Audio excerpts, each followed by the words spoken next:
Margot, I appreciated your video at the dinner. I said to the county manager, could we please put this up in a YouTube video? I want it to be an inspiration everywhere. It was one of the most lovely, inspiring, moving pieces I have ever witnessed in my life. Thank you. You're welcome. It's heartfelt. Yeah, congratulations, Margot. Thank you. Thank you very, very, very much. Well, it was so appropriate that you got the first one. You know, I couldn't even look at the picture of Skip Hauke on the screen without breaking into tears. Things. You were there, so. Okay. Thank you. Let's think different. Let's just think. Lovely. Thanks.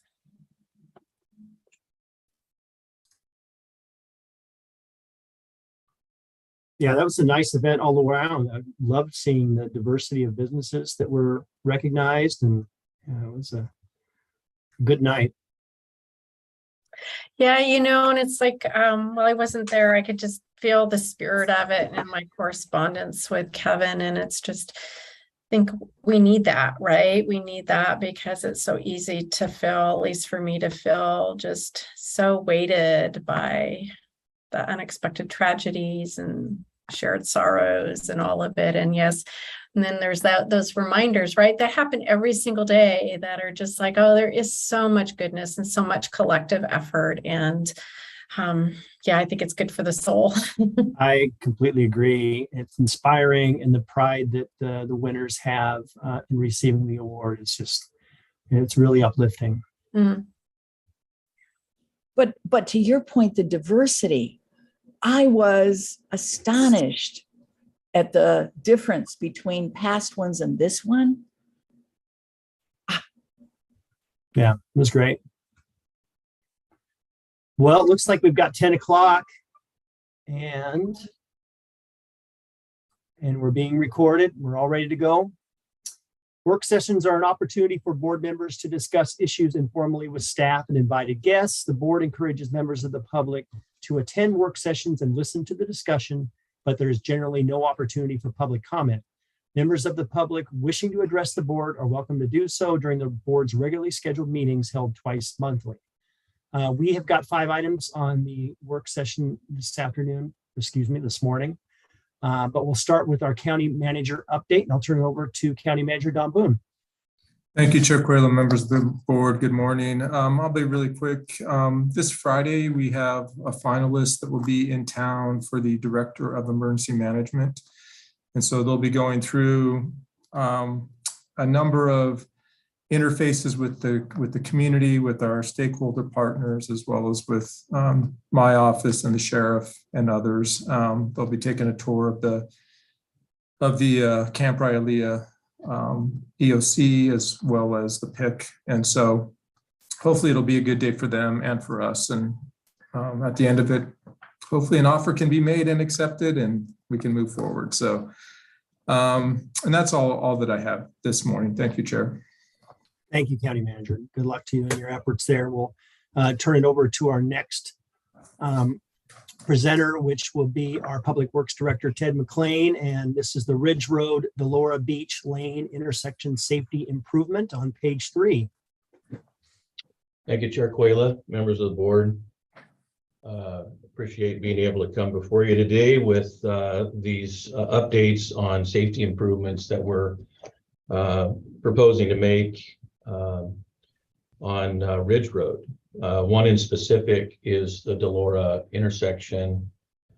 As you know, that intersection is in the city of Warrenton. And it's there's 2 main routes to access the beach: the Warrenton soccer fields, KOA Resort, Fort Stevens Park, and the South Jetty, as well as the Hammond-Morin Basin. So it's a busy road, a busy intersection. Since the 1990s, we've received many complaints about this unsafe intersection. Some improvements were made years ago, but even after those improvements were made, it still was an unsafe intersection. Trying to make a T intersection out of all these roads. And as you can see on page 6, it'll show that intersection. And you can see the difficulties that we would have with that. So the complaints stem from many different factors. The one is the current speed limit of 45 miles an hour, which it used to be 55 miles an hour many years ago. So we had it lowered. And then there's a lot of sight distance issues with the curvature of that road. There's high traffic volumes, and as you know, in the last couple of years, those volumes have increased. There's drivers that are unfamiliar with the intersection, so that can be a difficulty if you don't avoid certain parts of that intersection, especially coming off of Ridge Road going north and trying to make a turn there can be very difficult. It's for a car, they can easily get to a 90-degree turn, but for anything larger than that, if you turn at that intersection and try to go on Delora Beach to the south, you're going to be in the other lane making that turn. And so we have the navigation systems now, and that directs traffic down Columbia Beach lane. And so for any motorhome or large truck or anything to make that turn safely, it can't be done. So so back in 2008, 2009, Ron Ash was the county engineer at that time, and he had our staff do a topographic survey of the area to see how a roundabout or a traffic circle, however you want to describe that, to see if that is feasible in that area. And so Terry Hendricks actually was the one at that time that was doing that potential design for the roundabout. And that design was completed, but we never finished it because we had other priorities at that time, which would be, at that time, it was Ensign Lane, 19th, and other priorities. So we kind of shelved that. So we're bringing it back now. We've met with the city of Warrenton, Richard Stelzick, and he was going to bring this to their board as well, because we have to have their sign off on this as well. And both the county and the city of Warrenton, this is in their TSB, to evaluate this intersection and see if we can make some improvements. And so what we're doing right now is we have a request for proposals for an engineering firm to look at the design that we proposed. And you can see that on page 5, the initial design that we have. And they'll take this information and then they'll see the feasibility of it, as well as bringing it up to current standards. So, and then once we have that information in hand, we'll bring this back to you for a review by the public as well as the board. And then we'll have a shovel-ready project that we can proceed with getting funding for through the state. The Highway Safety Improvement Grant is what we would be looking at right now. So again, having a shovel-ready project is really important in trying to get funding for a project like this. And when you put out for a project like this, or you try to get funding, we're always seems to be just at the wrong end of it instead of ahead of it. So we want to have a shovel-ready project. And whenever you see the necessity of this project to go forward, then we're ready to do it. And other improvements too that we're making now to Ridge Road, other safety improvements would be some crosswalks at the Fort Stevens and KOA. Also the crosswalk at the soccer complex. And then with that too, we'll have to add some speed reductions and some other traffic calming devices, you know, such as flashing lights, signage, things like that, or an improved median so that it actually slows traffic in those areas. So that's all I have. Any questions? Thank you, Director McLean. As someone who lives nearby, these are welcome improvements, and I'm glad they're being addressed. And I think the roundabout makes a lot of sense, as well as all the crosswalks, because that's a busy place. Commissioner Thompson. Thank you, sir. I'm delighted to see you coming ahead with these. As you say, we've got to be on the forefront of getting this in the queue in order to get it funded. Because just because we have the need doesn't mean the funding will be available. Absent the plan, we can't. Do you have any kind of guess? This isn't a fair question. Do you have any kind of guess about what the cost of this might be? Oh, it'll be in the $500,000 to $1 million, somewhere in there. Thank you. Close enough. Yeah, within 500,000 each. Any other questions?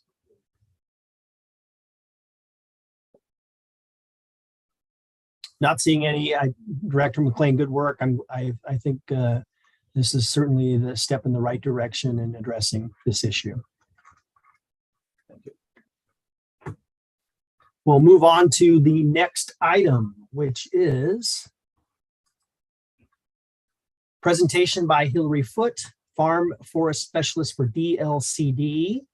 That is on page 9. We have 30 minutes set aside for this, and I see Hillary has joined us, and I'll go ahead and turn it over to you. Hey, good morning. Thank you so much for having me here today. So I'm Hillary Foote. I'm the Farm and Forest Specialist for Department of Land Conservation and Development. And I understand that your excellent planning staff has invited me here this morning to provide some key background points on the farm and forest aspects, the working land aspects of the land use planning program, and the opportunities that are available for residential development on resource lands. So we have half an hour, so I'm going to go over a lot of information really quickly in the hopes of leaving 10 or 15 minutes for conversation following. Should I go ahead and share my screen, or are people going to use their handouts? An invite to share your screen. Okay, there we go. All right, so is that working? Yes. All right, excellent. So today, when we're talking about Goal 3, which is the agricultural lands goal, it's really important to understand that Goal 3 and exclusive farm use zoning predated the land use planning program by over a decade. The period after World War II saw a tremendous loss of prime agricultural lands across the United States as a result of the rise of the suburbs and a population migration towards the urban fringe. And the policy response to that trend primarily came in the form of states adopting incentive tax programs. Maryland was the first in 1955. And in Oregon, we adopted ours in 1961. And here and elsewhere, it kind of like this. If I was a farmer, I could ask the county to enroll my property in an agricultural zone that limited the uses that could be allowed on that property. And in exchange, that property would be taxed at its farm value rather than its value for development. And this is a commonly used tool today in agricultural protection throughout the country. In 1963, Oregon standardized, adopted a statewide EFU, exclusive farm use zone, so that the program would be implemented in a consistent fashion from county to county. And so as a planner in Oregon, it's really important to understand this about the farm zone. It is really structured and it is really prescriptive at the state level compared to a lot of other zoning designations. And primarily that's because it started out like this. It has always been tied to a tax program, and now it is tied to multiple other benefits as well. So despite the popularity of this tool, Oregon continued to lose farmland at an alarming rate during the 1960s, particularly in the Willamette Valley. The Willamette Valley lost 500,000 acres of prime farmlands between 1955 and 1970.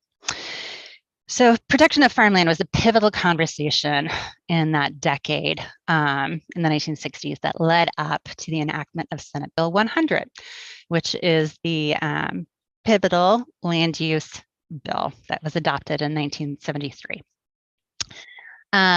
Senate Bill 100. And when that was enacted, it changed the land use planning program from, the farm tax program from an incentive voluntary tax program to a mandatory compensatory program as part of the context of that land use planning bill. All right, so Senate Bill 100 did pretty much three things in 1973. It created the Lien Conservation and Development Commission, which is a volunteer governor-appointed board that sets the policy direction for the Department of Land Conservation and Development staff in implementing the vision that was articulated in Senate Bill 100. It directed LCDC to create planning goals from the state, of which there are now 19.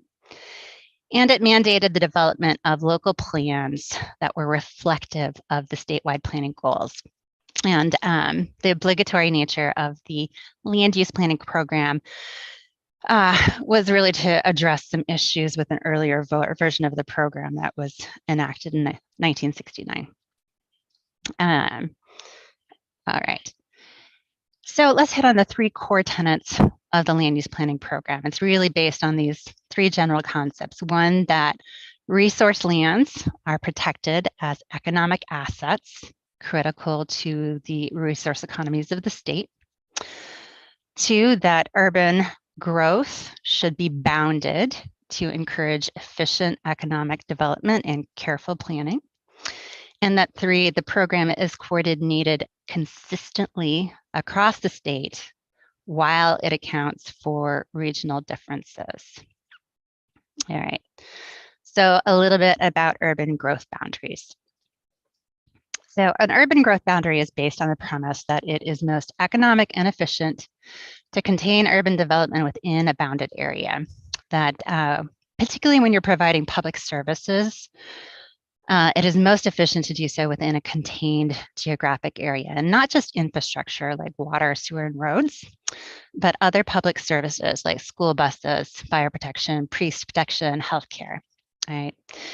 So in Oregon, there is a limit around the city limit, and then around that there is an urban growth boundary, which defines the area that the city should be carefully planning how to grow and expand into.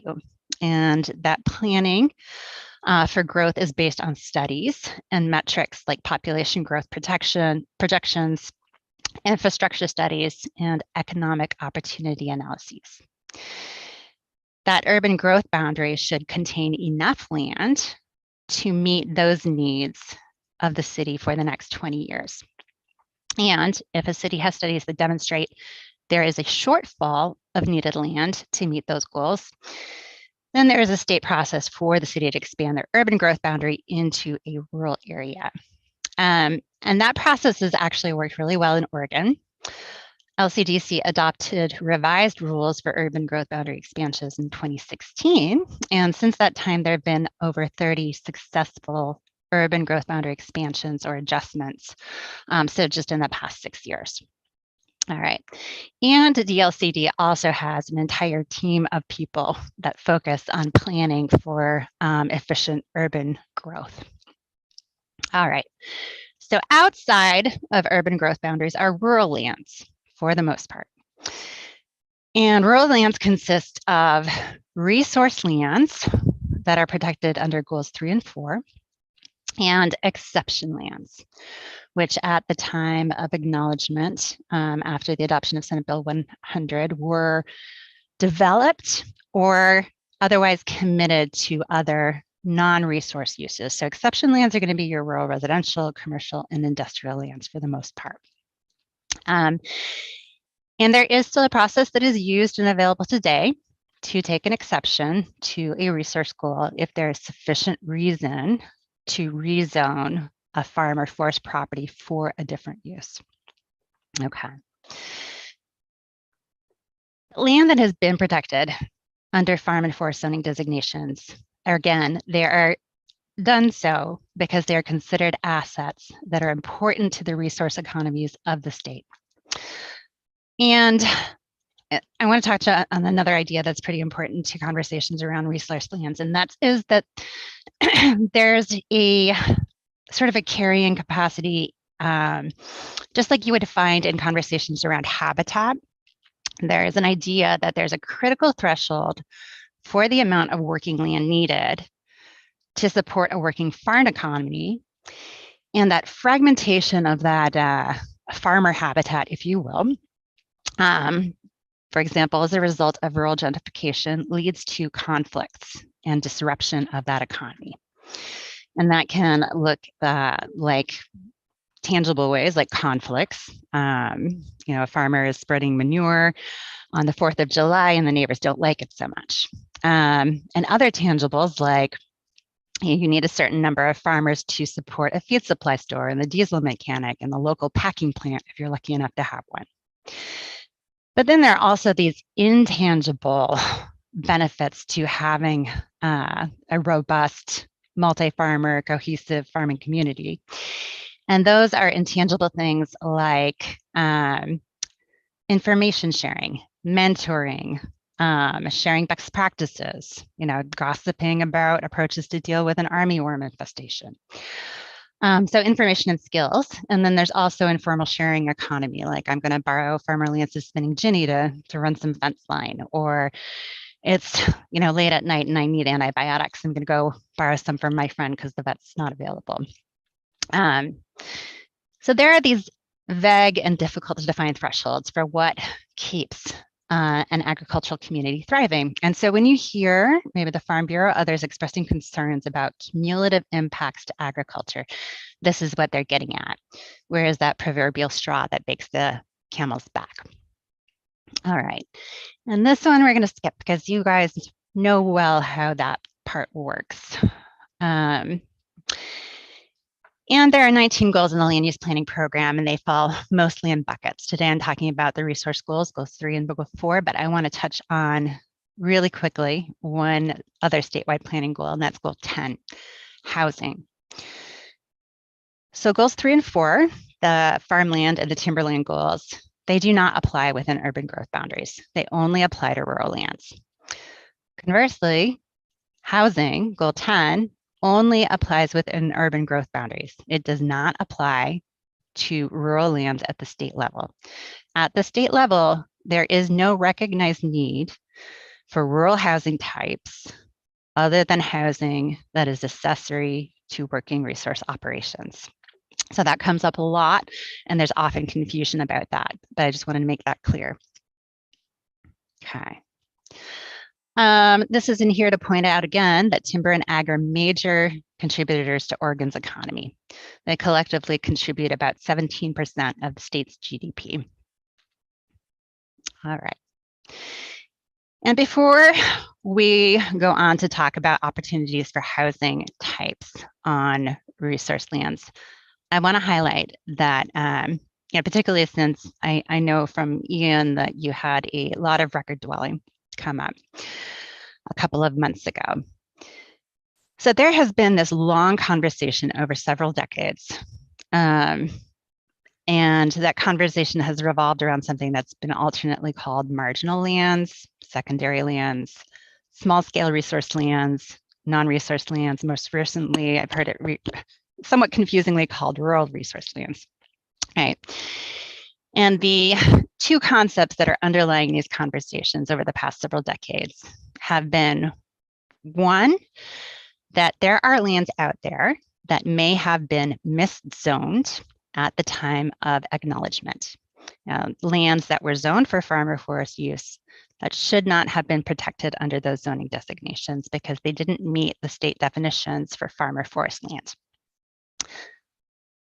And the second part of that idea is that there are lands that were correctly zoned, but may have lesser value to the resource economy.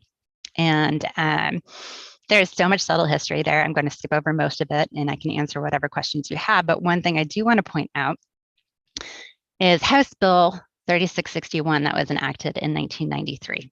Okay, this is where the lot of record dwelling comes from.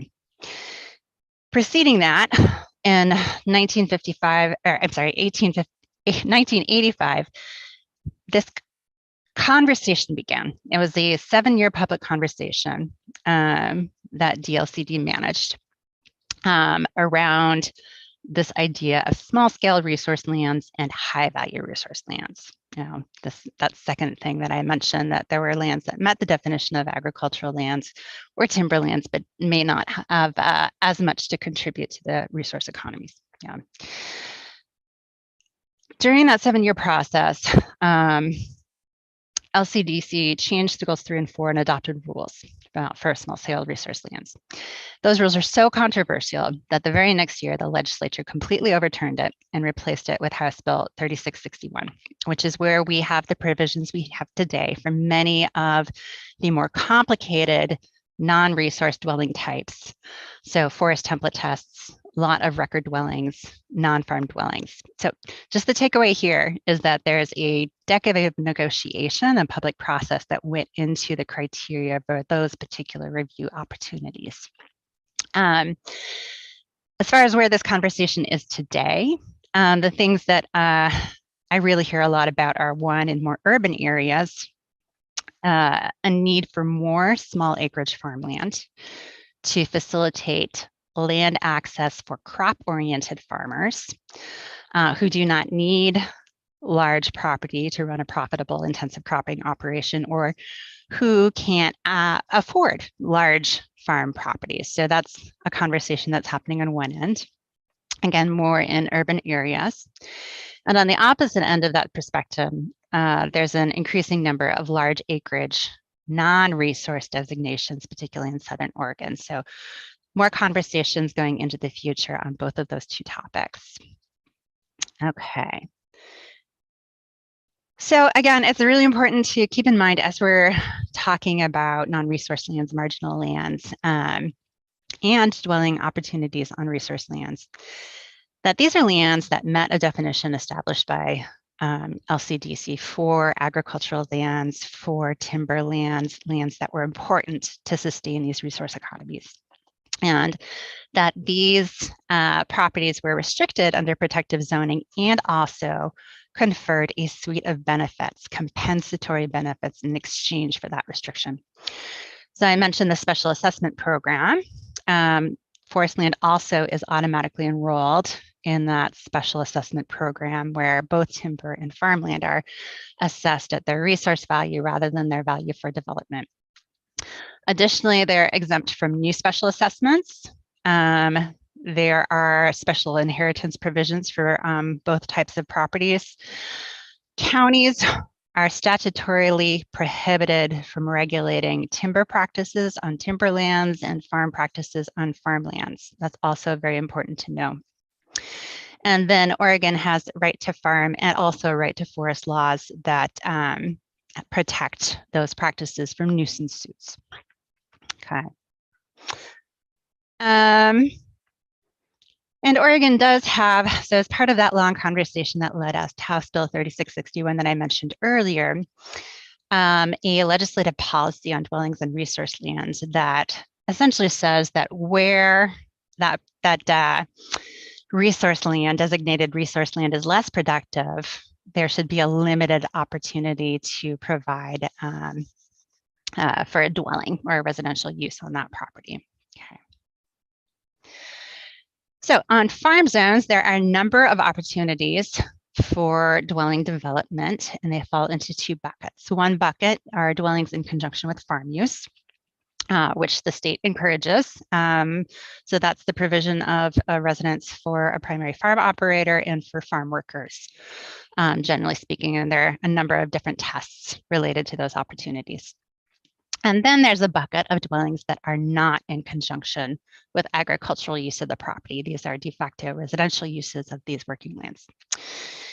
So most of these, the non-farm dwelling, the lot of record dwelling, were established in 1993, the other ones at various other times. But you can see from this graph that actually since 1994, a little bit less than 20% of the dwellings approved on EFU across the state have been those dwellings in conjunction with farm use.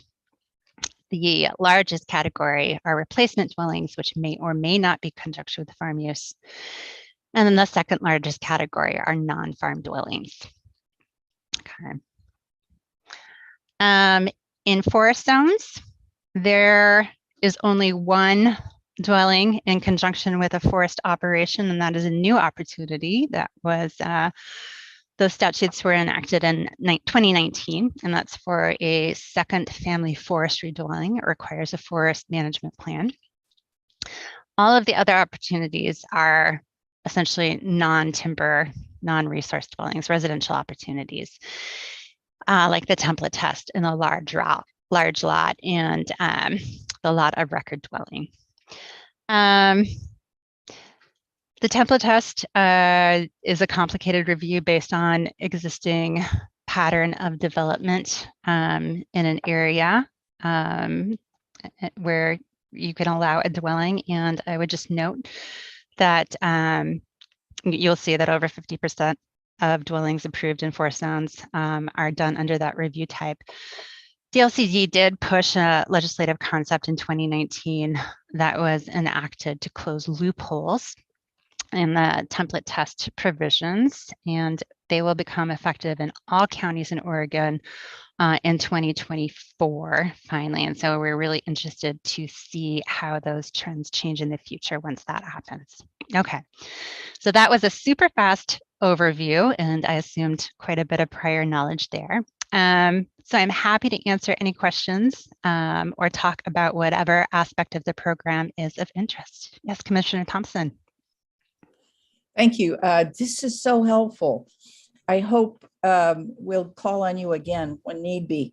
So I took notes according to what you were saying. Here's how it occurs to me, and I want to suggest to the chair and to my colleagues and to staff that we capture at a board level and a staff level our input to the rewriting of the rules that Lincoln County Commissioner Katie Jacobson is engaged in now, because she's our coastal representative. She's our conduit to having impact on ongoing changes. So I don't know if we want to confer with her or what. I don't want to lose what we say today. I want to have it taken into account and used to revise the rules going forward. So that's my hope. That's number one. Number two, I look at the land use system in Oregon. I see that we talk about urbanization, and we've said in the land use goals, oh, people need to live in cities that are contained. The problem is people who live in cities want to get out of cities and come to playgrounds. And that's where we come in. I don't see that the land use system talks about recreational use for those urban dwellers in a way that takes current reality into account.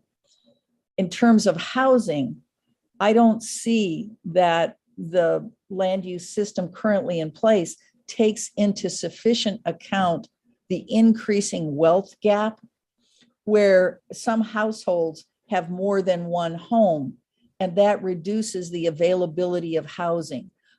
Because this is a document that deals not only with the uses of the land, but of the economy, I think both of those are important. Mm-hmm. The third thing is the resource lands vis-a-vis the habitat conservation plan. I see that farms are protected for resource use, but forests are reduced for resource use. And all of those issues are of concern to me personally. Thank you. Thank you. I think that was my statement of concern. If you want to respond, I'm eager to hear. If you don't, that's okay. There was a lot in that statement, and I don't know. I have very much to respond to that. I would say that goal 8 is the recreation goal. And there is very little at the state level around that, other than the provisions for destination resorts.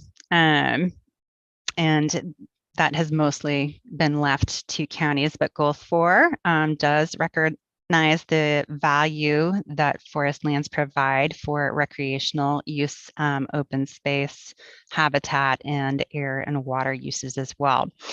It is a portion of that goal that was added later in the program, and it has not been fleshed out very much, to be perfectly honest. And so there's still a lot of conversation to be had around the nexus of the timber goal with goal 5, we'll say the habitat, open space, natural resource goal. On the question of multiple homes, I just want to draw people's attention that there's actually a case right now. Clackamas's short-term rental ordinance was appealed to LUBA. LUBA had opined that if Clackamas was going to allow short-term rentals in resource zones, they declined to provide an opinion of whether or not that was legal under goals 3 and 4, but said that it would need to essentially be a conditional use and demonstrate that the farm impacts test had been met.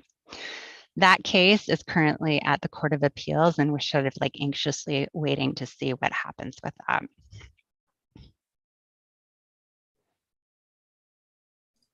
Thank you. Thank you, Hillary, and thank you, Commissioner Thompson. Those are great questions. And Commissioner Bangs, I see, is ready. Commissioner Bangs. Yeah. I don't know if it's a question so much as a comment. Coming from an agricultural background, I think one of the things that I have found fascinating in this process is that a family can own 6, 10, 12 acres somewhere in a small pocket, but they can't build a home on it. And could potentially have owned this land for multiple generations. And it's a tiny pocket. It's not real big, but because of zoning, however, convoluted the process is, they're unable to build a home. And so when I circle back and I think about the agricultural perspective, if you want people to farm land, Mm-hmm. it would be almost impossible to farm the land unless they lived on it.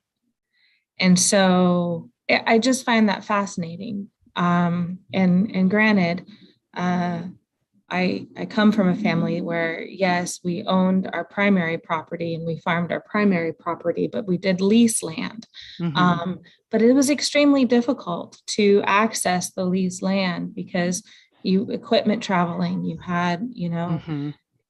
So I guess I just found that this particular topic pretty fascinating of why, if we want people to farm, are we not allowing them to build a dwelling in order to do so?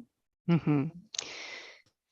So there are several opportunities for development of dwellings in conjunction with farm use. There are provisions for establishment of a primary farm dwelling if somebody is managing a farm operation on property. And there are opportunities for relocated farm operations. So if somebody had a successful farm operation elsewhere, they can relocate it to an undeveloped property and have the opportunity for a dwelling. Those opportunities are generally based on income test requirements. So if somebody is actually going to be maintaining a farm operation on a property, there are indeed opportunities to develop that dwelling.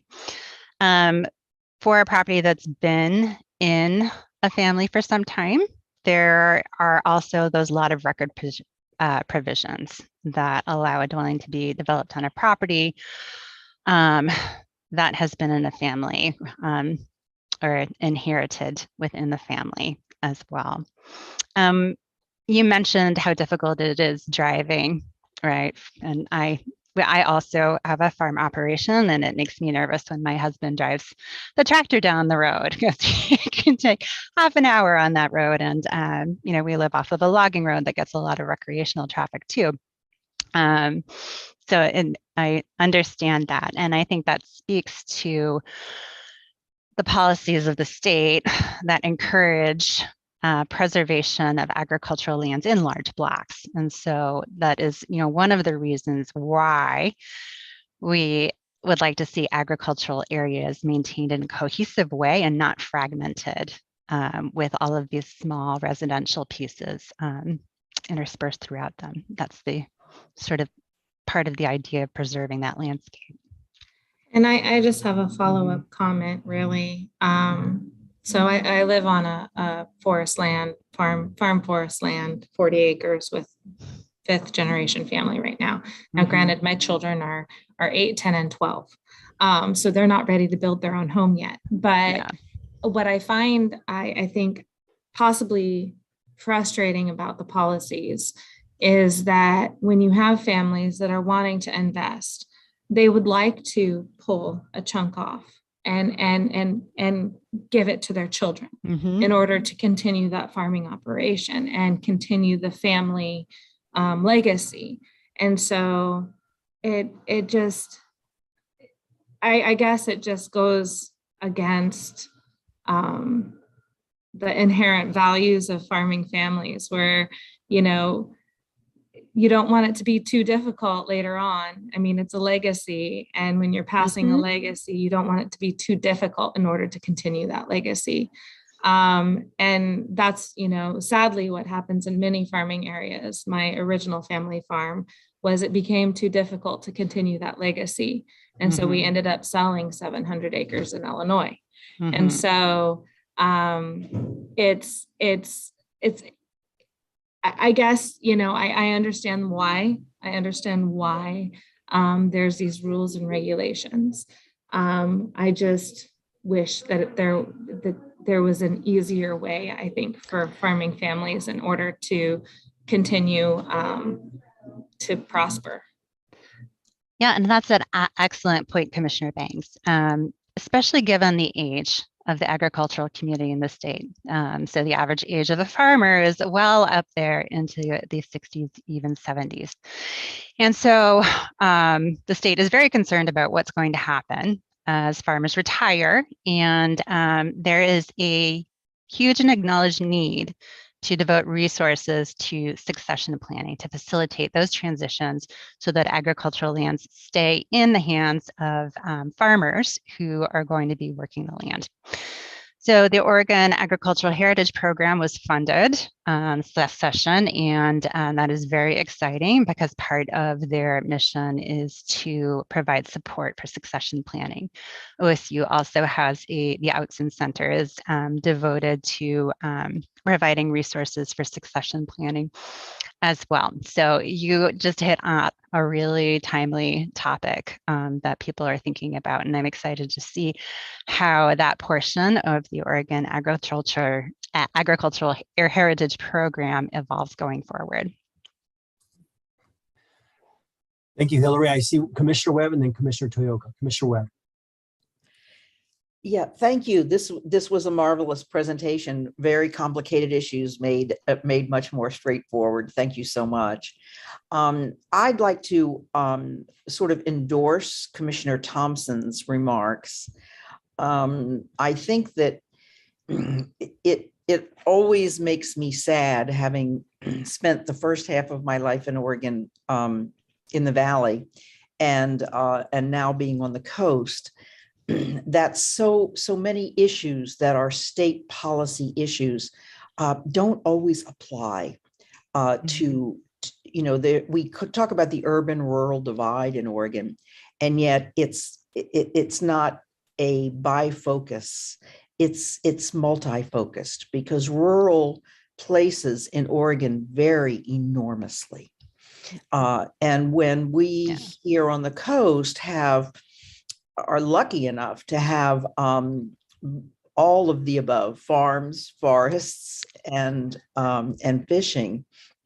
And our farms don't look very much like the farms in Umatilla County.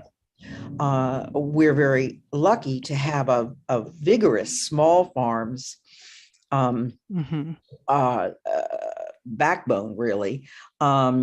Mostly women owned, I might add, and owned and operated. And we're also lucky to have the Extension Service have a very big presence in Clatsup County. I call them our local university because they always offer us research and advice and good policy options.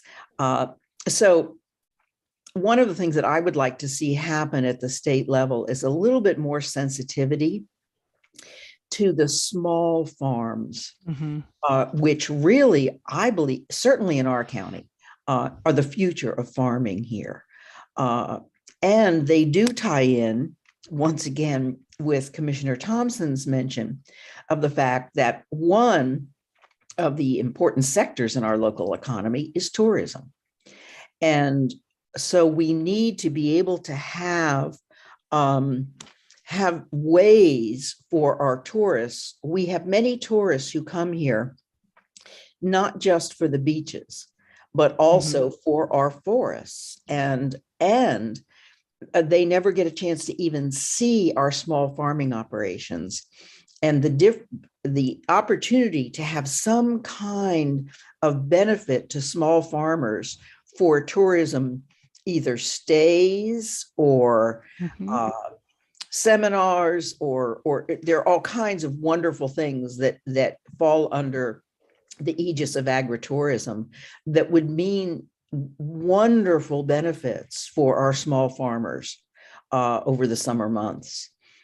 So I would just hope that that as we move forward, I think there's going to be a lot of action in the next long session about land use reforms.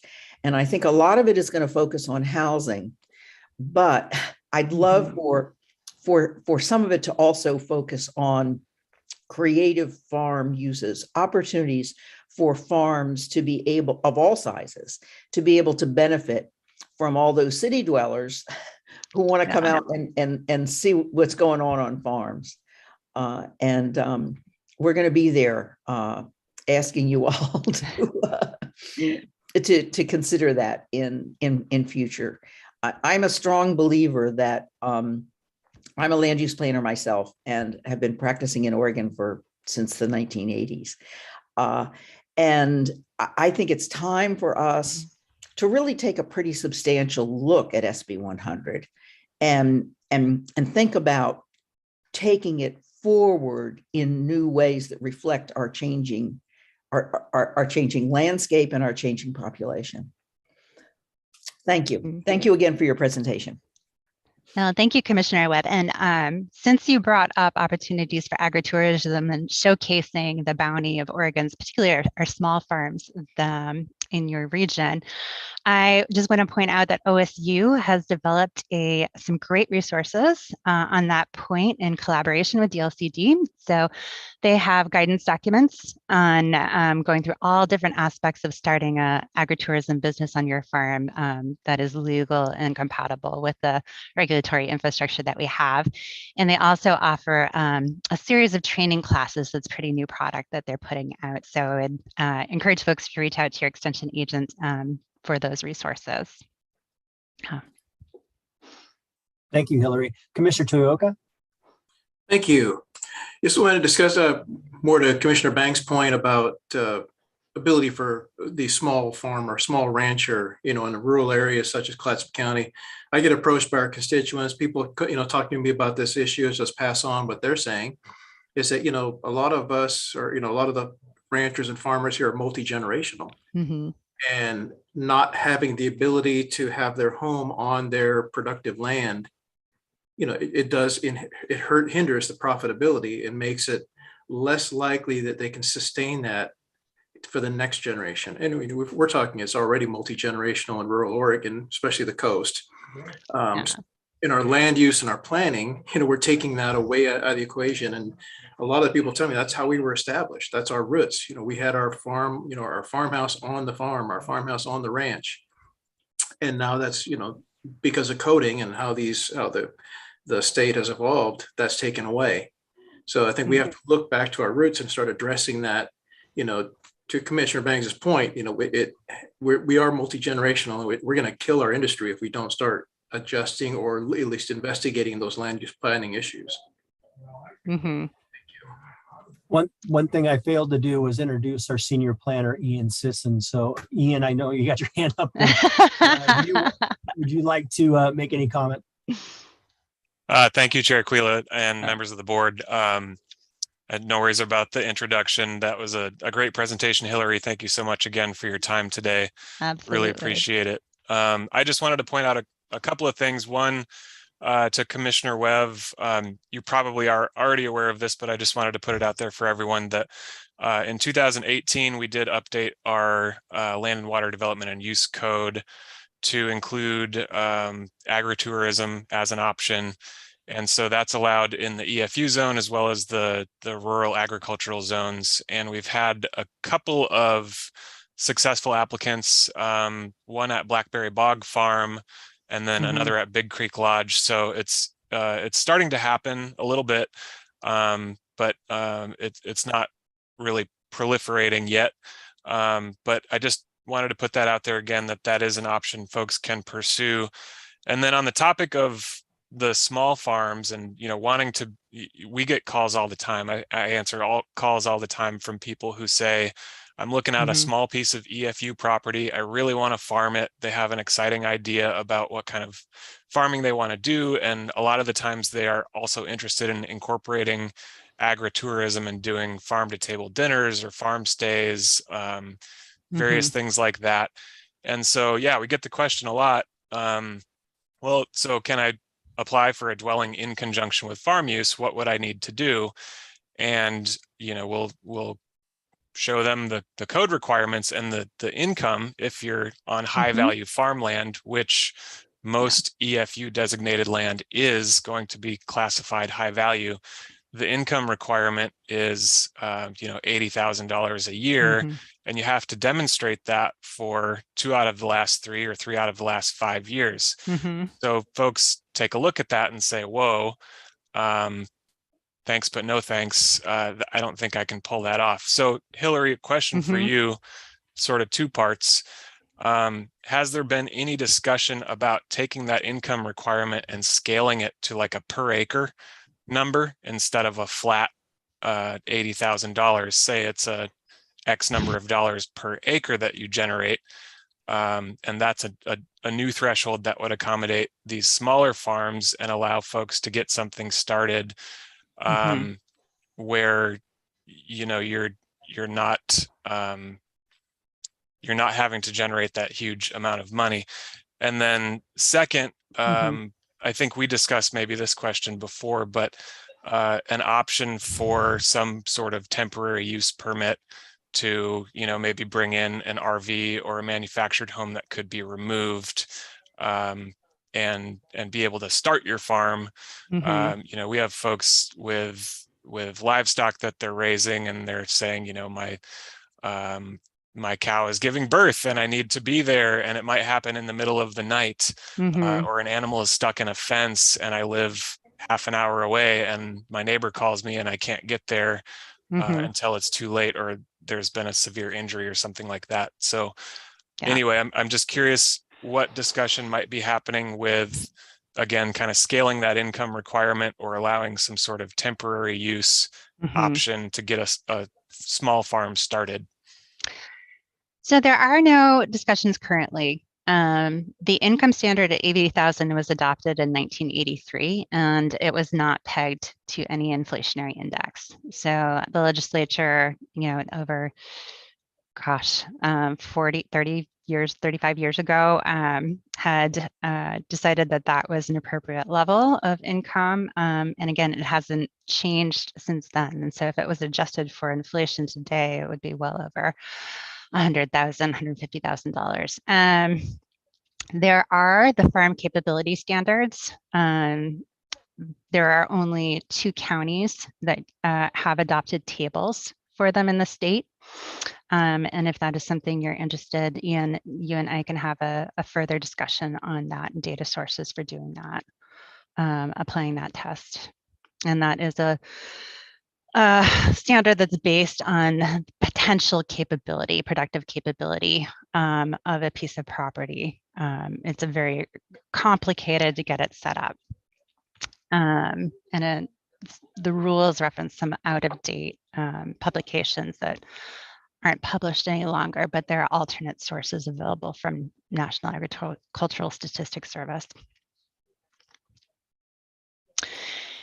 And these are things that also can be happening on rural residential lands as well. And just point out for small acreage farms, most rural residential zones do allow farm and forest operations as a use outright in those zones, and also allow residential development. So those are really appropriate properties and zoning for sort of small scale, homestead scale type operations. Thank you, Hillary. I see we have 2 more commissioners that have questions or comments, Commissioner Banks and then Commissioner Thompson, and then hopefully we can try to wrap up before the top of the hour. Commissioner Banks. Thank you so much, Senior Planner, for bringing that up and making a point of that statement, because $80,000 is an astronomical threshold for a first-year farmer, considering most farms operate at a loss for the first 5 years. So I am extremely grateful that that is in your mind, and that you are aware of that, and that we can hopefully push to problem solve something like that, because I do not foresee any 6 to 10 acre property being able to market themselves and make 80,000 in their first year, and then in order to start the process of building a home. And on a side note, and I know that this is a little tongue in cheek, but most farmers traditionally are not agritourism minded. Most of the farming community is much more reserved and less likely to be in the service industry or in the tourism industry. They like their alone time, and they like their animals and their plants a lot more than they are interested in talking to others. So I tongue in cheek, just putting it out there. But thank you so much, Senior Planner, for bringing that topic up. And Commissioner Thompson. Thank you, sir. I'm interested in having us as a body, as a governing body, consider how we want to have impact onto state rule writing and the revisions of those. So I want to put in a placeholder to have further discussions, because that's where the implementation standards take place. And that's where we have great interest as policy setters and policy monitors, is that cambium layer, if I can use a metaphor here. So just as a placeholder to my colleagues and to staff and to this wonderful resource, Ms. Foote, this was a great presentation. Really grateful to you. Thank you. Great. Well, thank you very much for having me here today. And I would just say that you are blessed with a very capable staff. I have very much enjoyed working with the Clatsup County Planning Department, and have been consistently impressed with the care and diligence they bring to their work. So again, thank you here today. And I'm happy to come back whenever, if there are additional resources or questions, please feel free to reach out. Great. Thank you, Hillary. Yeah, we hope to have you back soon. Thanks for the presentation. Very comprehensive and well appreciated. And thank you, Senior Planner Sisson. We'll go ahead and move on to the next item, which is the Emergency Operations Plan Annual Update and Review. That's on page 31 of our agenda. We have 15 minutes that is scheduled for this. And I will turn it over to, am I turning it over to Tiffany directly? Emergency Manager Tiffany Brown. Tiffany. Good morning, Commissioners. Chair Quila. I see that the screen sharing has been disabled. Can I get some help with that? I just sent you an invite. Okay.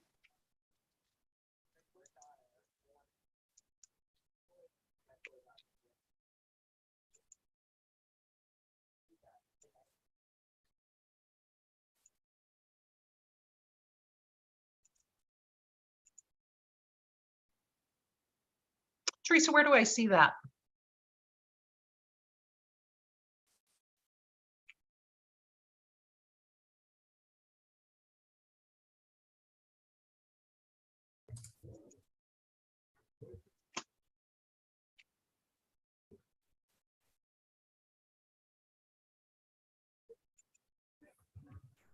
I need some help with finding the invite. Tiffany, you should just be able to hit share screen and it should pop up. I'm getting a window box that says who can share. Let me try again. Yeah, I made you a co-host. Okay, it's working now. Thank you.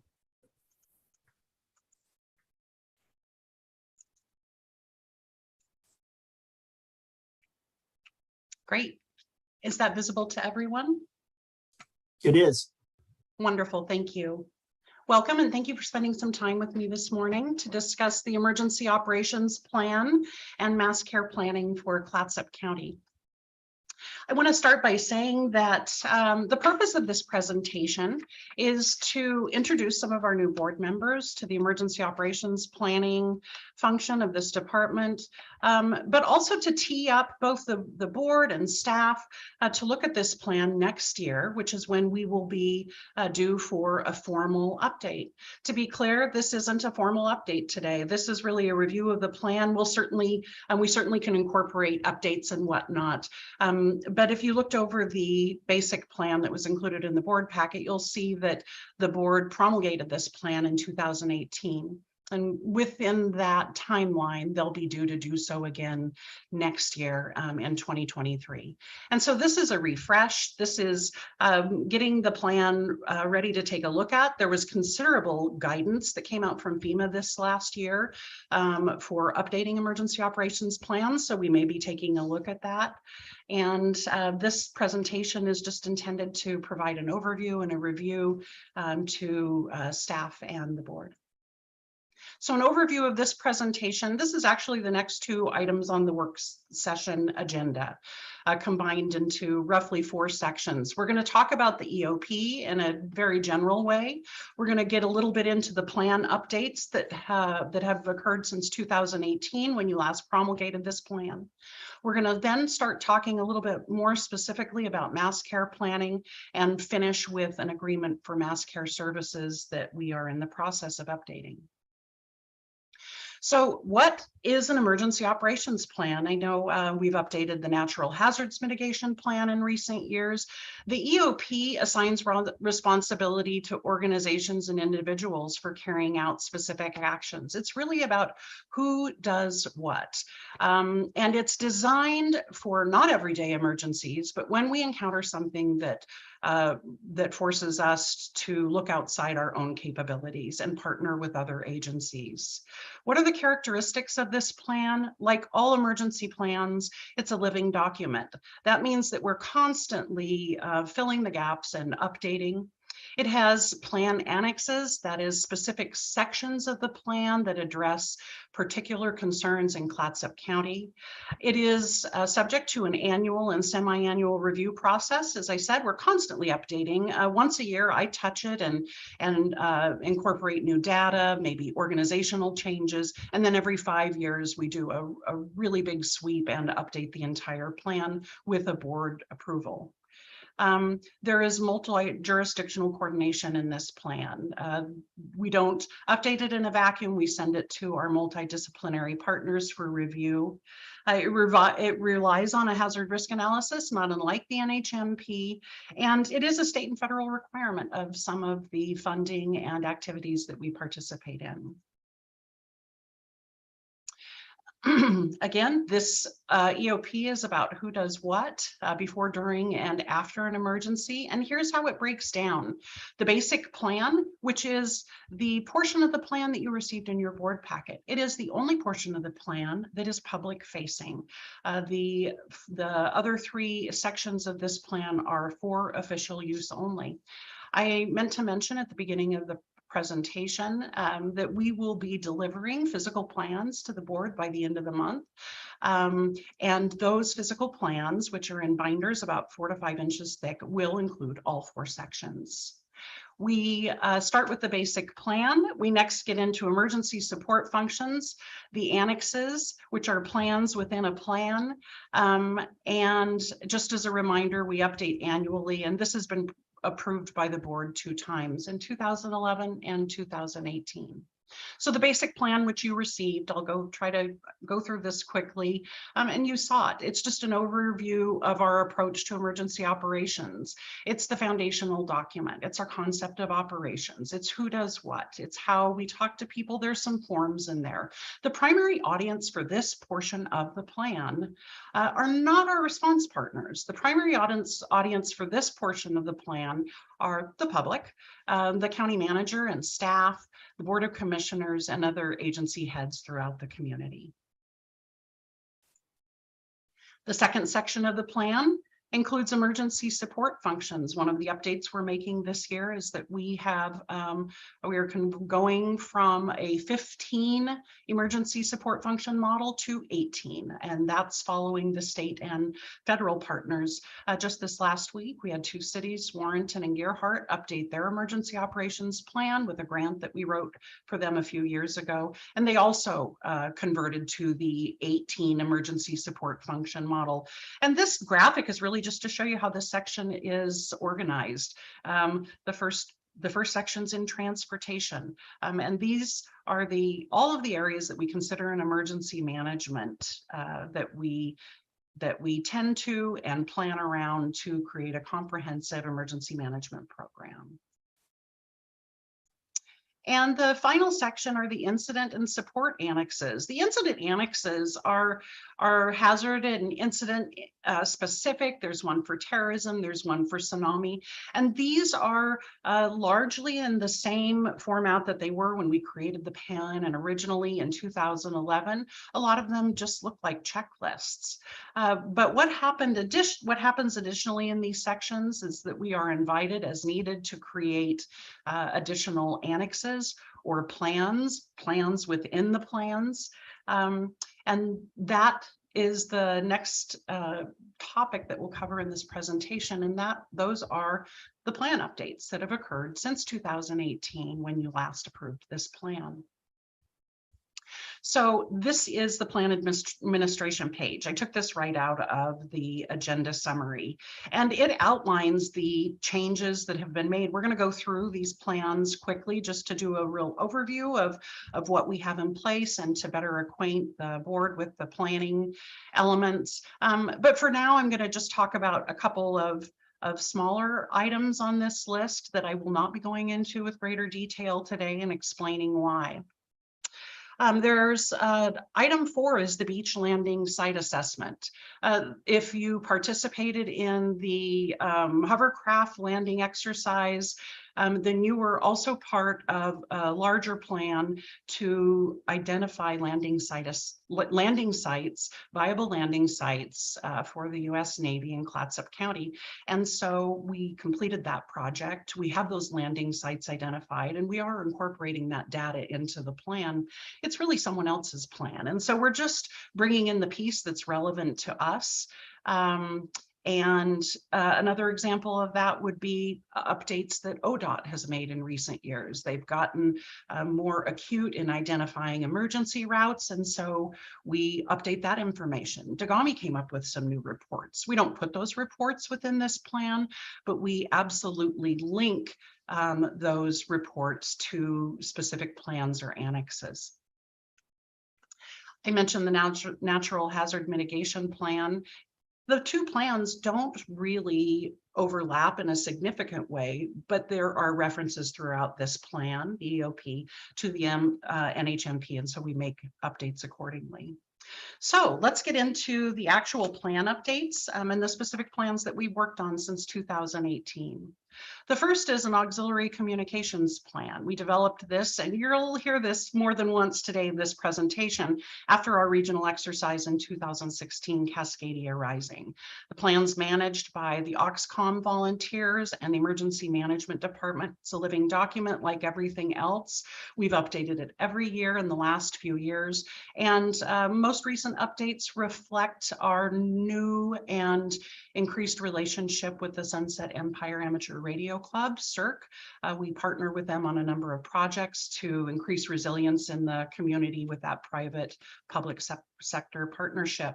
And then just down here at the bottom in italics, I'll be sending this presentation to you as sort of a roadmap when you receive the EOP. This update went into the Emergency Support Function 2.1, which is the Amateur Radio Plan Appendix. The Hazardous Materials Response Plan was developed in 20 and 21. If you're not familiar with the Local Emergency Planning Committee, or LEPC, that is the county committee that oversees hazardous materials response. We've had that committee in place for about 12 years now, and we periodically write grants to coordinate and host exercises, training, and plan updates. This will be the third plan update that I've participated in.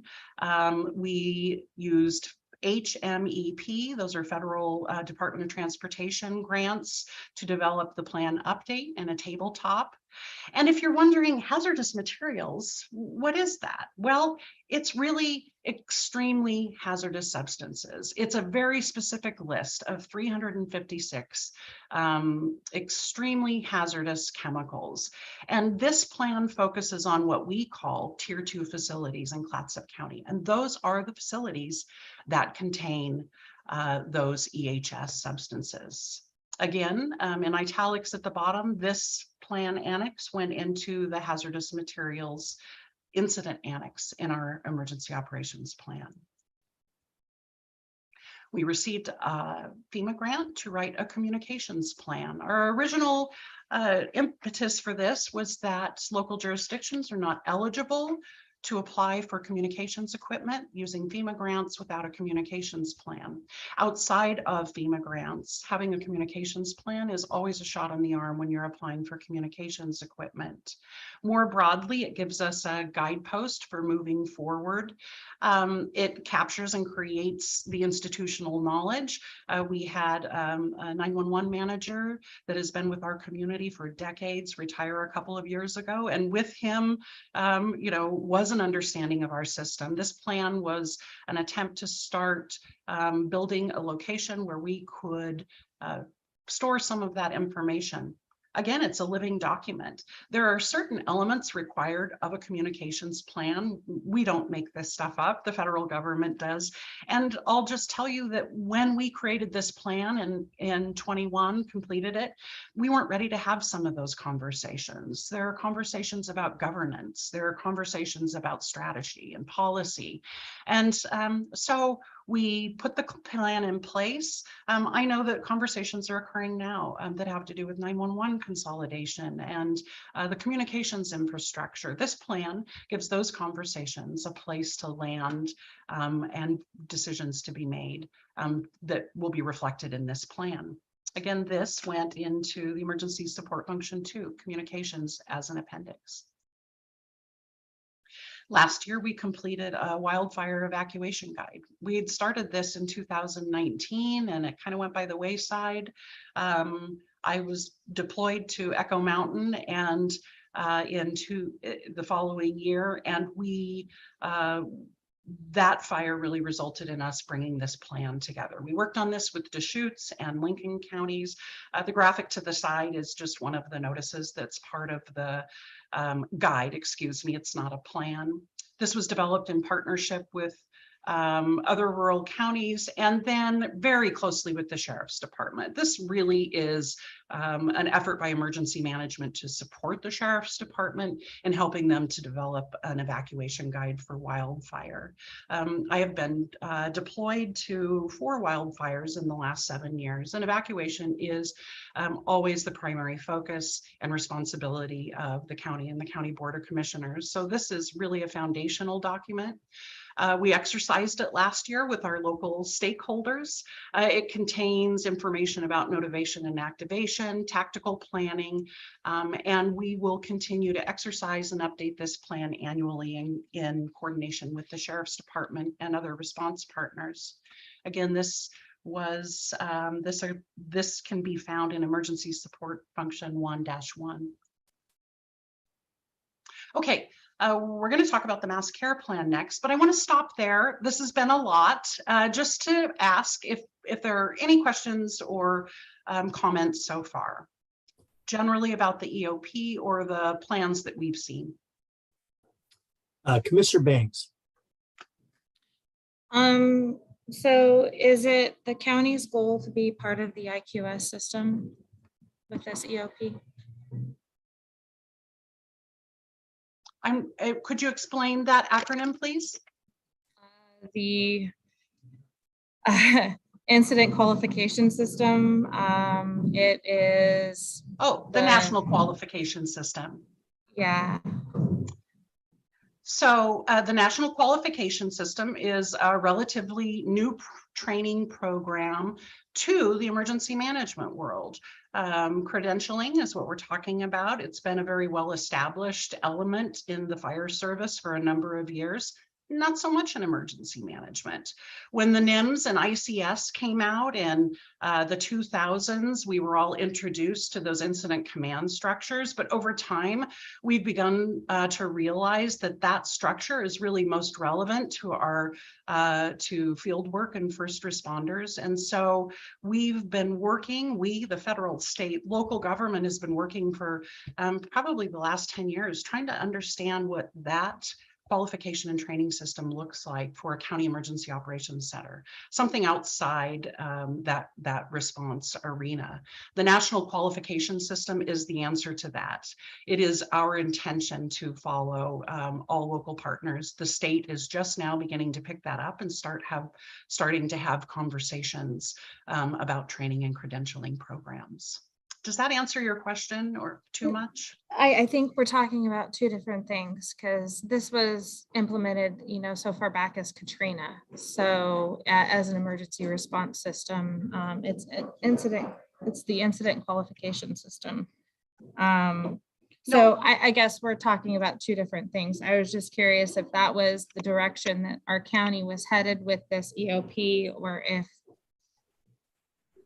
Sure. No, we're talking about the same thing, and we already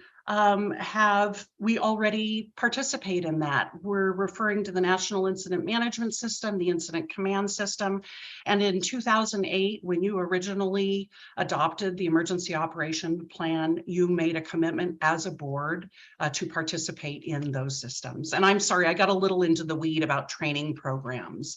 That system was developed early on in the 2000s. And where I got into the weeds is to say that with respect to an emergency operations center, we're discovering that different training programs are more relevant. So do we have any staffers then that are currently that currently have current qualifications for incident management system training? Yes. Yes. Okay. Yes, we have a county training program that we manage. I think we track somewhere in the neighborhood of 120 county employees that are continually updating their training to be compliant with the incident command system and NIMS compliance. Okay. Does that answer your question, Commissioner Banks? I know county manager might have something to add as well. No, it doesn't, just because. Okay. Chair Quayla, members of the board, I think that and I know the acronyms sometimes get the better of me when it comes to emergency management, but I think, what the county has focused on, which most counties have, is compliance with NIMS and to the ICS system. And so that's part of what these documents will reflect. Of course, on any incident, there's an incident management team function too, which can have a lot of different elements to it. And of course, the county focuses a lot of what we do on our statutory role on the administration of the emergency. And so sometimes that can get complicated. What I would say is that we're going to be talking a lot more about this. And so as we do that, I think hopefully we can have kind of a consistent operating perspective on really what all that means. So there'll be many more conversations, I guess, is what I'll be saying. Thank you. Thank you, County Manager. Commissioner Webb? Yeah, I have a couple of questions. In the materials, there is mention between your slides and the packet. There are two words, appendix and annex. Are these things different? And what does each really mean? An annex is a plan within a plan. An appendix is what we think of it. And so if we've interchanged those terms, then we could work on that. But an appendix would be an external document, a form, something like that. I think I understand. Okay, thank you. My second question has to do with on page 65 of our packet. You talk about the hazard analysis matrix, which I found kind of fascinating. Is there going to be more explanation of what these algorithms are? Because I did find it a little bit, it's something that I'd really love to talk a little bit more about. For instance, in the matrix, the highest total score was for communications failure. And I'd love to know more about what that really means. Great. That's this is a process that happens within the natural hazard mitigation planning process, and it happens pretty routinely. Public health does a hazard analysis annually. And so I'd be happy to talk to you about how this occurs, and we'll be updating it. We'll be coming together to update it in the next few months. Okay, thank you. You bet. Commissioner Banks? So I'm just looking at this EOP, and it appears to be written in a way that that the county would be handling an incident of thousands, which we do not have the staff to do. And so I guess I'm just curious of why we dove so deeply into like food services and shower services and laundry services, when that type of incident is a type 1 incident. And, if we have a type 1 incident here in our community, I would say that we have a larger entity that we are passing off the reins to. I don't like, I guess my concern is that unless our staff is regularly going on emergency, like going on calls as an IEM team member, I don't know if we even have the knowledge to be running a type 1 response as a county. And so I guess I'm trying to dial in what is the intent. Is the intent that our county is having a type 1 response, or is our intent that the county is able to to facilitate a type 3 response and then hand the reins over to a type 1 or type 2 team? I guess your that's my your- question. Great, thank you so much. Your question moves into the next section of the presentation. So are there any presentations that don't have to do with mass care? Commissioner Thompson, are you gonna? Well, we've just had a situation in my neighborhood where we had E. coli in the water. And I'm curious, I don't have an answer at my disposal, but I'm curious. Okay, so we couldn't use the water. In my mind, that was an emergency. And when I see your matrix that says communication breakdown is the largest risk, I think, yeah, I think so. So I don't know how that fits in your presentation today, but it's real life and it just happened. So I'm curious if you could speak to that a little bit. If you can't, that's fine, but I'm curious about it. Sure. I just really quickly, it's a larger public health question. And so in terms of response and whatnot, in terms of the environmental health piece of that, I'd ask you to have that discussion with someone else. But that is a water emergency, and our role as emergency management in the county could and would be, if asked by a water district, to send emergency notifications. Thank you. That's very helpful. We're on the learning curve on this one, I think. Well, we're here to help if your water district would like to reach out to us. Okay, with that, let's move on to mass care, which is the final section of this presentation. It combines both some information from the emergency operations plan along with an agreement for providing mass care. Which is the last item on the work session. So what is mass care? Mass care has to do with providing sheltering, feeding, emergency supplies, life-saving assistance, reunification, and tending to animals for the public during an emergency. It necessarily requires that we coordinate with all levels of government and partner agencies. As Commissioner Bangs pointed out, this is a complex endeavor. We're not left to plan or manage it on our own. There is a national mass care strategy on which we rely to do this planning, and it involves the whole community. It's really important that when we're planning for these events and taking mass care into consideration, that we are considering every citizen in their community, in the community, and their individual needs. So in 2017, we wrote a grant to develop a comprehensive assessment of Clatsup County. This was not a plan. It's still not a plan.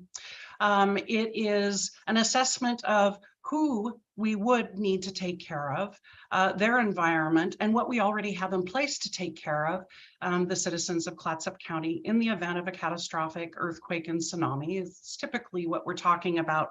But the plan does serve an all hazards model in terms of really characterizing each community in terms of their needs and resources. It identifies the residents, the response personnel, and available resources within each jurisdiction. And it's really just a foundational planning, and it's turned out to be a grant resource tool.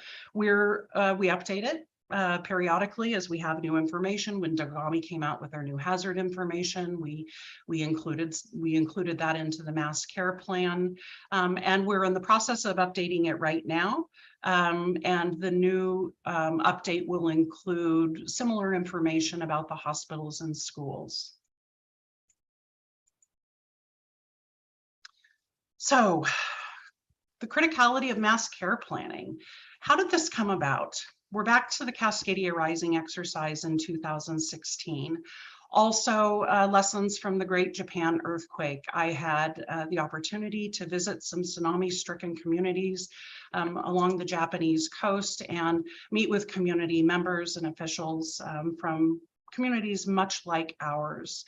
After that exercise, after those lessons learned, we recognized as a county that we have little to no capability for mass care and sheltering after a Cascadia event.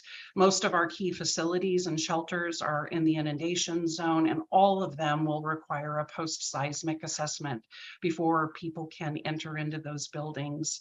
And so this plan begins to start unpacking that, identifying response planning gaps for all jurisdictions. It is a comprehensive document. How did we slice up the county, first by cities, and then the remaining areas by fire district? And it was in that way that we were able to account for every citizen in Clatsup County.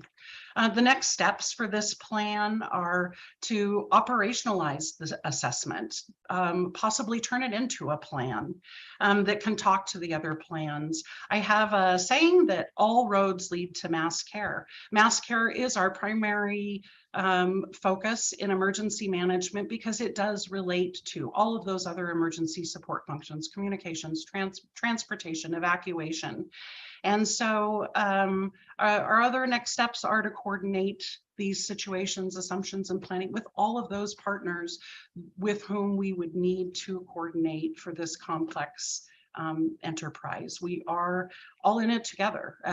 Not an IMT, not a county, not a federal government can manage these situations on their own.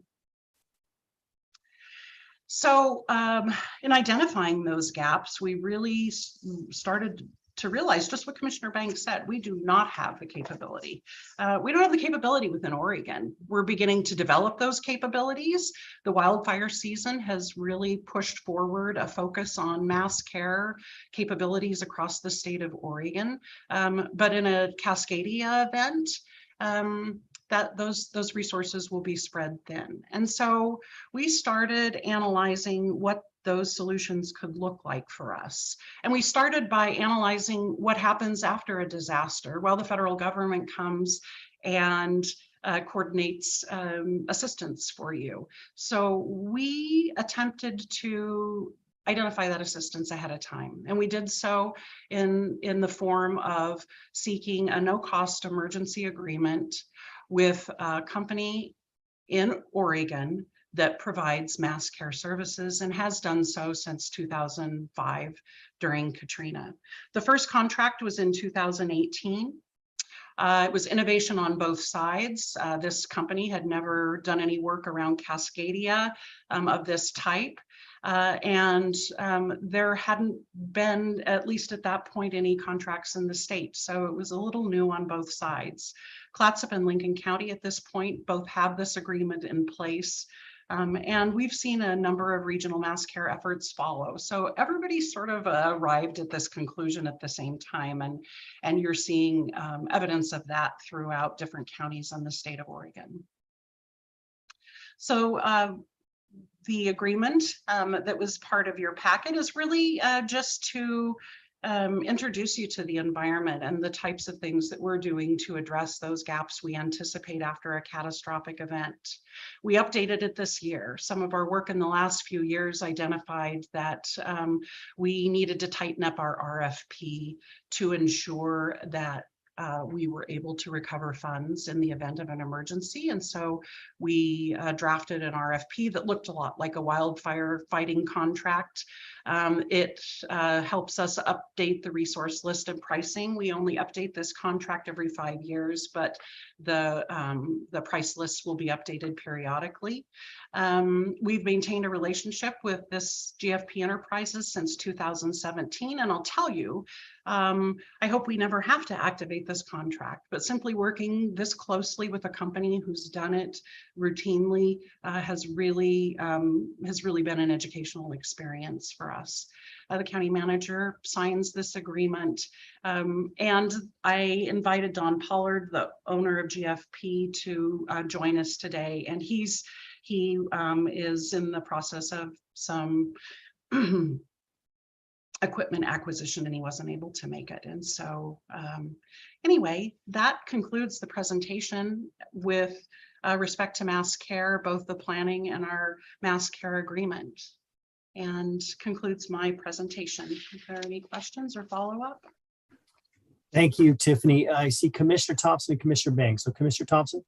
Well, thank you. And I appreciate the higher level organizational work. I'm thinking about my neighborhood because we have some barrels at Fire Mountain School, which is in a slide zone. We have an assembly area with a part-time resident. And I wonder, because if the McCarney Creek Bridge goes out and the Arch Cape Tunnel goes down, it occurs to me the folks at Short Sands are going to be heading north, probably into this neighborhood. And I wonder, how does that set of realities, at what point does it join up with a higher level organizational planning? Because my neighbors are nervous, and so am I. That a lot of that planning occurs at the county level, county to local laterally, and then the planning that we do with the state. Cascadia Rising, we're doing a small exercise in June that starts to get at some of that. We definitely have work to do, Commissioner Thompson, about bringing all of our stakeholders together and understanding how we come together and work together in that operational environment. I am staying tuned for more details. Thank you. Thank you, Tiffany. Commissioner Banks? Well, I guess I'm just curious because having experience in requesting resources, a county, if a county is not part of the IQS system, more than likely resources, we will be on the bottom of the pile of requesting resources. If we are part of the IQS system, then a type 1 team gets priority of all resources in the state and really nationally. And so I guess I'm still trying to figure out, like, what is the purpose? Are we planning on having staffers IQS certified so that they're part of the system and so we are part of the system? Or are we creating a package that is then handed off to a larger entity after we request a team? And so I'm trying to figure out, why are we creating a contract with someone who, like, we have no so that we do not have to go through the request process through the state, through the federal, for them to find us a provider. This allows us to have a direct relationship with the incident management team that provides mass care services specifically. We do have probably 100, every agency in the county has ICS trained personnel. And it really is this plan that comes into place when we exceed those resources. And so, yes, this agreement is about bringing in an incident management team to help oversee mass care services. And so but the thing is when you bring in an incident management team, it is them that requests the resources and not us. And so I guess that's why I don't understand. As being part of an incident management team, we could request an incident management team from the Department of Forestry. We could request an incident management team from the Oregon State Fire Marshal's office. In this instance, we've simply drafted agreement ahead of time to have a relationship with an incident management team that we now do not need to request through the local channels. We can simply pick up the phone, activate the ham radio, and activate that agreement. It doesn't mean that it'll be the only agreement we need. We will be, and Commissioner Bangs, I want to set your mind at ease. We are following all of the rules, and we're in line with everyone else. Our ability to request resources in a timely fashion will hinge more likely on our ability to will hinge on our ability to communicate and get through quickly.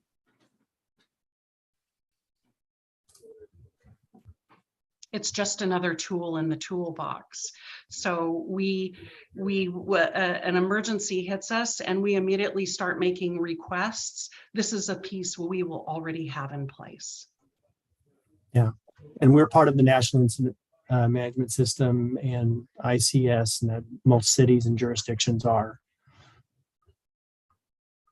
And I don't know what the incident qualification system is. I'm kind of Googling it and everything. I know that there's some firefighting training qualifications, and there's a software system that's incident qualification system, but I don't know what that, I'm not familiar with that either, how it integrates with ICS.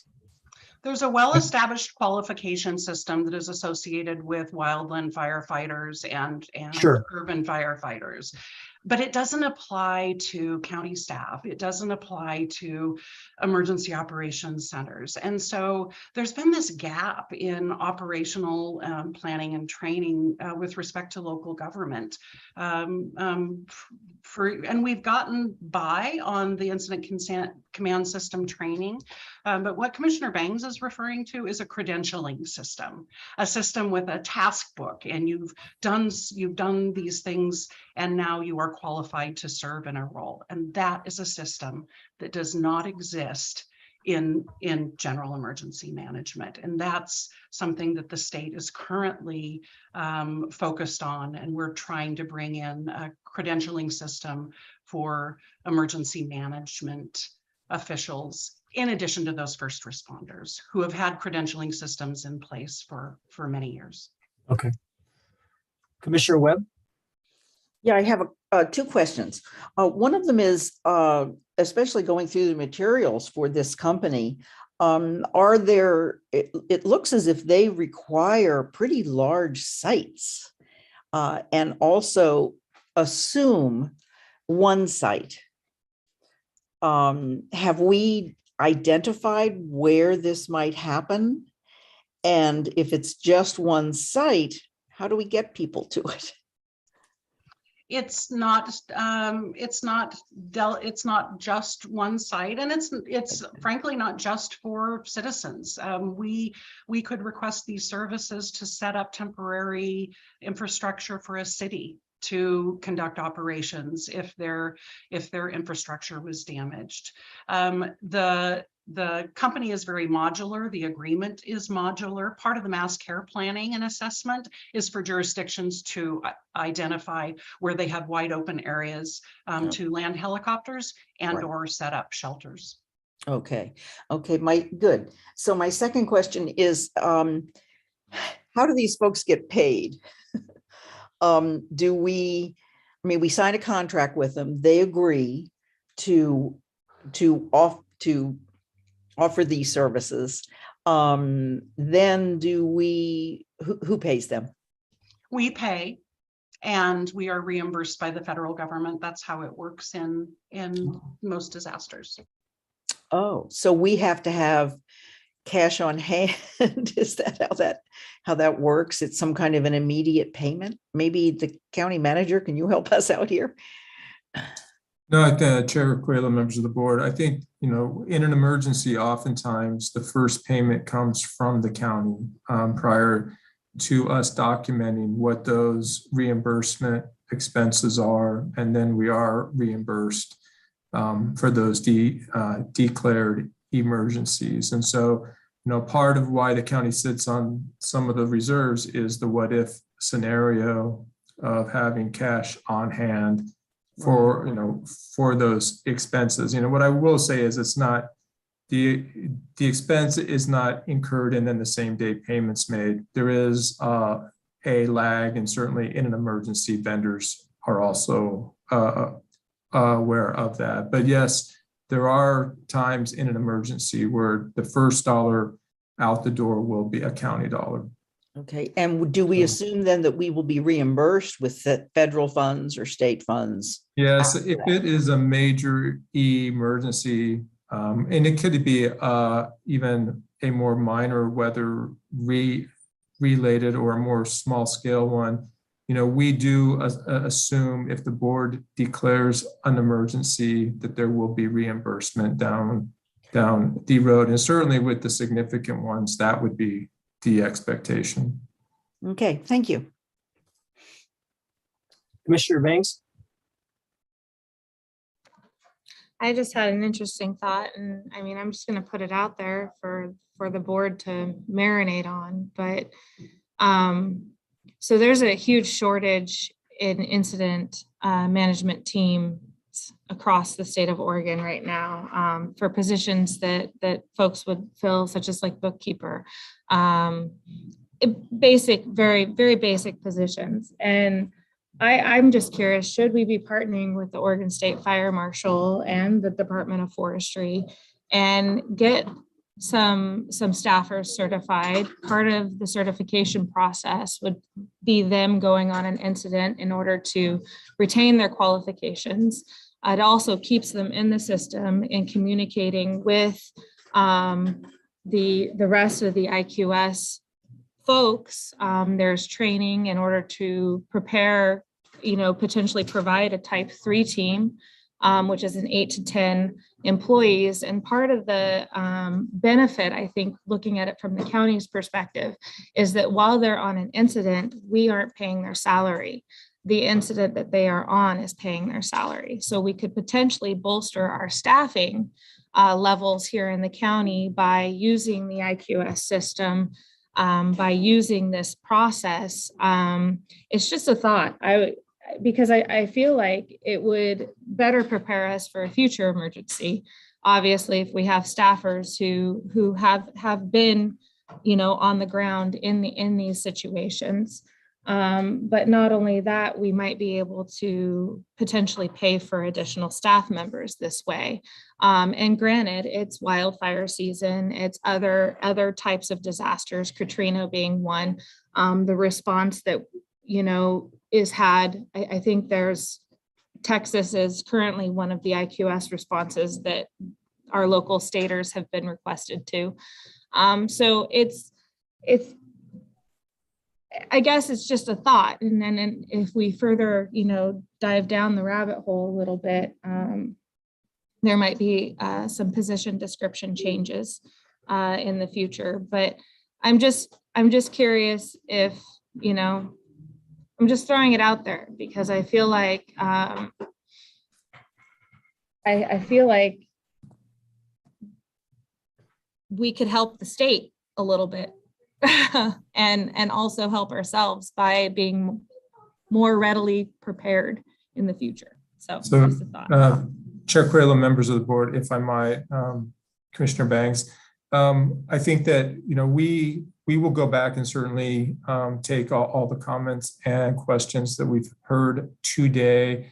And this is just the beginning of a conversation. And so we will come back and have further and more specific dialogue about the suggestion that Commissioner Banks just made, as well as some of the other questions, because there's no doubt that there is some additional work and some additional consideration that needs to be made. So what I would say is we will come back and further those conversations in a focused way. Thank you. Thank you, County Manager. Thank you, Commissioner Banks. Any other comments, questions? If not, thank you, Tiffany Brown, our emergency manager. We'll go ahead and I think that's the last item on our agenda, correct? Okay, well, thank you very much, everyone, and enjoy the rest of your Wednesday. Good to see you. Take care, and we'll